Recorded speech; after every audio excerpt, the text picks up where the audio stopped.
Alright, so this is the complete guide to studying IB Maths HL with MathsWithMartin. And I myself is a former IB student who received a 7 in Maths HL, so I do see myself as quite qualified to talk about the subject. The points that I will bring up today is thus from an HL perspective, though I do believe that they are applicable to all the IB Maths courses. I have decided to divide the video into what to do during class, what to do when studying, what topics to focus on, and how to revise. And I will leave the timestamps down in the description if you wish to fast forward to any of these in particular. I just want to say before I begin this guide with that I am an online private tutor for a large tutoring corporation, but I have actually in recent time decided to do some online private tutoring myself for a fraction of the price. So if you're interested in hiring me as a private tutor or in other ways of helping you with your IB subjects, contact me through the email down in the description. So when it comes to what to do during your maths classes, make sure to first and foremost use all the resources at your disposal. This includes the textbooks, past exams, and perhaps online resources your school are able to provide. From my experience, when learning a new and difficult topic, having many different explanations for the same thing can sometimes improve your understanding of it. Furthermore, don't forget that your teacher is also at your disposal. Especially if you have an experienced IB Maths teacher, ask him or her continuously during your program what topics are important for the finals, whether the topics you're currently doing usually comes on the finals, and to what other topics of the course this one relates to.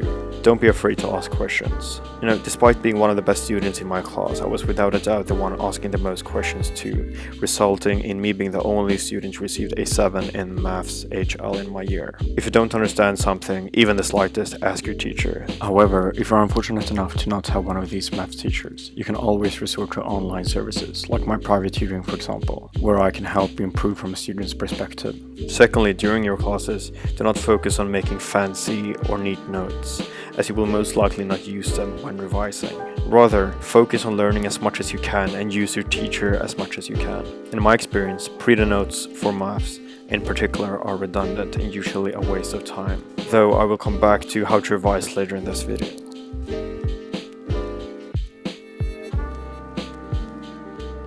Organizing and being effective when studying by yourself is one of the most important aspects of succeeding in IB Maths. There are a couple of things you wish to focus on: profound learning, different sources of questions, and collaborative studying. Profound learning is when you not only remember something, but also truly understand it. This way you are able to remember what you learned for a longer period of time.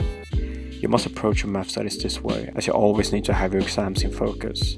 If you just remember something for the upcoming maths test, you won't remember it till your exams in May, and will have to revise excessively during the spring. For example, if you're doing questions in your book about a specific topic, don't stop when you feel confident about the type of questions you're doing. Continue doing as many as you can. This is superior in two ways. You expose yourself to a broader spectrum of questions, and you're more likely to remember your techniques by repetition.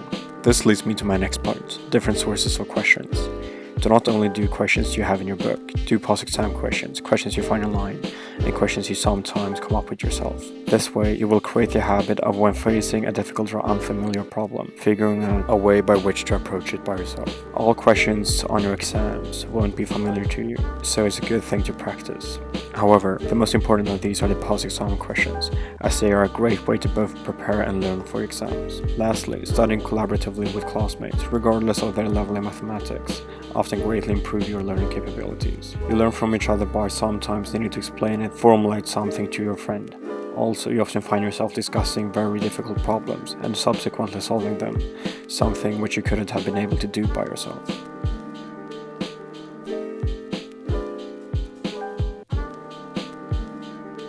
Ideally, you would like to know all the different chapters and topics of your maths course in depth. However, due to the vastness of particularly the Maths HL course, this is often unfathomable, although there are some topics which a successful student need to know very well. The first of which is quadratics. Despite seeming trivial, the IB loves using quadratics and hiding them in questions where they are unexpected. Therefore, it is very important to, first, be completely confident with quadratics, how to solve them, expand them, and factorize them, but also to spot them. Sometimes this is not as easy as it seems. Never underestimate the creativeness of the IB. Secondly, being confident with drawing and sketching functions is very important for all the IB maths courses. In every year's exams, there are at least some questions purely about sketching or drawing a function. This usually rewards quite a few points and can be quick to complete if you're confident with your diagrams. Furthermore, quickly being able to sketch almost whichever function is often useful in solving problems. It can enable you to visualize the function or perhaps check whether your answer is reasonable. Other important topics one absolutely must know are both basics such as logarithms and exponentials, but also a bit more complicated topics such as unit circle and complex numbers. These are almost every year very much present in the exams. Lastly, I recommend you to focus greatly on your IA.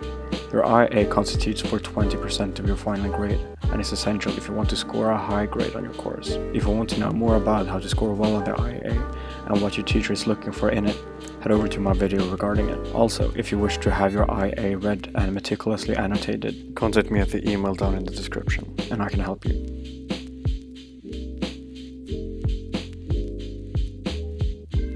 The revision period is one of the most important periods of your entire program. It is when you read and learn the majority of what you will use during your finals. Thus, it is extremely important to revise effectively so you have the time to complete as much revision as possible. Firstly, if you haven't already, get yourself a revision guide. I myself use a harder education study and revision guide, and I found it extremely helpful.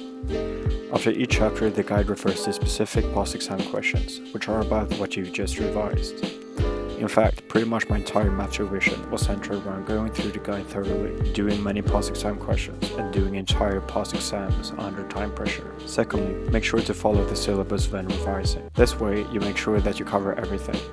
Either you can print the syllabus and revise after it that way, or you can use a revision guide like the aforementioned one, which already follows the syllabus. Thirdly, receiving the help you need from a teacher is extremely important.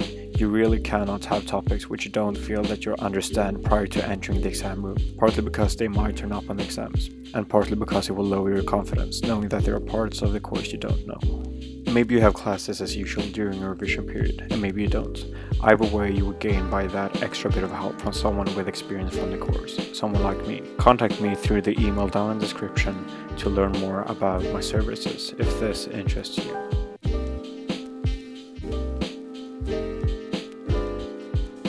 The Maths HL course is an extremely challenging yet rewarding course, and it is important to remember that everyone finds it difficult, regardless of what your classmates might say.